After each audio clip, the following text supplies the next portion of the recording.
आप सरकार के नेताओं और ठेकेदारों की मिलीभगत से निर्माण कार्य में घोटाला, जनता भुगत रही परेशानी।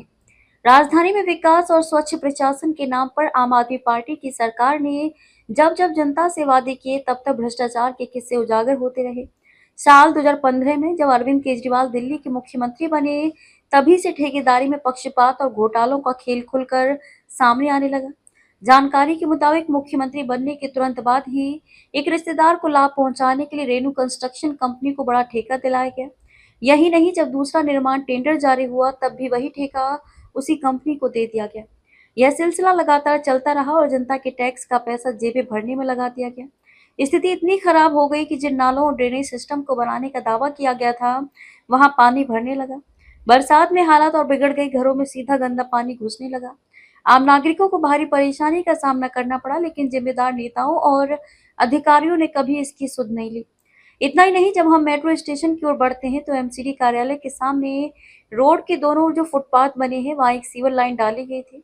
दावा था कि इस क्षेत्र में जल निकासी की समस्या खत्म होगी, लेकिन सच्चाई ये है कि वह सीवर लाइन कभी इस्तेमाल ही नहीं हुई। उसका कोई वास्तविक उपयोग सामने नहीं आया। जनता अब भी जल भराव से जूझ रही है, जबकि उस काम में करोड़ों रुपए खर्च दिखाए गए। ये सीधा सीधा घोटाले का मामला है, जिसमें केवल कागजों पर काम हुआ और असल में लोगों की गाढ़ी कमाई लूट ली गई। स्थानीय लोगों का आरोप है कि इस पूरे खेल के पीछे सीधे तौर पर आम आदमी पार्टी के नेता संजीव झा और आदर्श नगर के विधायक पवन शर्मा शामिल हैं। उनकी लापरवाही और मिलीभगत के चलते ठेकेदारों को खुली छूट दी गई, जिससे जनता की सुविधा की जगह उनकी तिजोरियां भरती रहीं। यही कारण है कि सड़कें टूटी, नाले उफले और सीवर लाइनें धरी की धरी रह गई।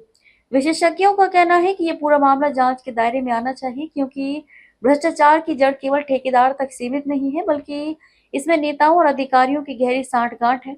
जिस काम के नाम पर बजट पास हुआ, वह जमीनी हकीकत में दिखाई ही नहीं देता। ये जनता के साथ सीधी धोखाधड़ी है। दिल्ली की जनता बार बार पूछ रही है कि आखिर निर्माण कार्यों का हिसाब कौन देगा? क्यों ठेके बार बार एक ही कंपनी को सौंपे गए? क्यों जनता को सुविधाओं की जगह समस्याएं मिली? और क्यों नेताओं की लापरवाही की कीमत आम आदमी को चुकानी पड़ रही है?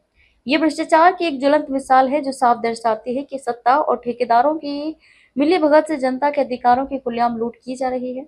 अब ये देखना होगा कि इस पर कब और कैसी कार्रवाई होती है, या फिर ये मामला भी अन्य घोटालों की तरह फाइलों में दब कर रह जाएगा। जी, आपका नाम? इस पानी के भरने के पीछे की कहानी क्या है?